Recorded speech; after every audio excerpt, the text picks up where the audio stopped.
Suis-je le connard qui a dit non quand ma famille m'a dit que je devais laisser ma sœur passer sa lune de miel chez moi? Ma maison appartenait à mes parents, mais ils me l'ont vendue en 2017.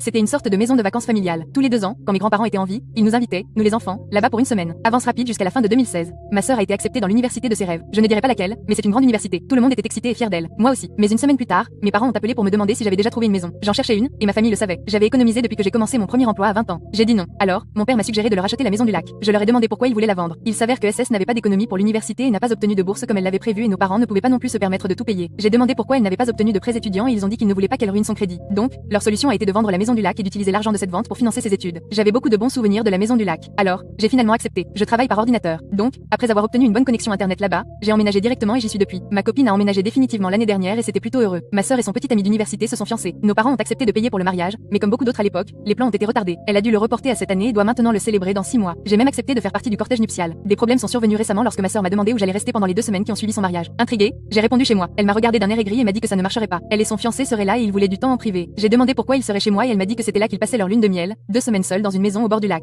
J'ai dit que c'était une nouveauté pour moi. Elle a insisté sur le fait que nos parents avaient dit que c'était bien, mais j'ai dit que ce n'était pas leur rôle de prendre des décisions concernant ma maison. Après une dispute, elle a appelé nos parents qui ont dit que j'étais déraisonnable. J'ai dit que je ne voulais pas que ma sœur et son fiancé baptisent leur nouvelle union dans ma maison. Ils ont dit que j'étais dégoûtant et égoïste. J'ai dit non à nouveau. Alors, ma sœur a menacé de m'exclure du cortège nuptial. J'ai juste haussé les épaules et j'ai dit OK. Elle s'est mise à pleurer, disant qu'elle ne pouvait déjà pas avoir le mariage de rêve qu'elle voulait, et maintenant j'essayais de ruiner sa lune de miel aussi. Je lui ai dit de réserver un hôtel comme tous les autres couples de jeunes mariés, puis j'ai raccroché. Elle ne me parle pas et m'a désinvité du mariage.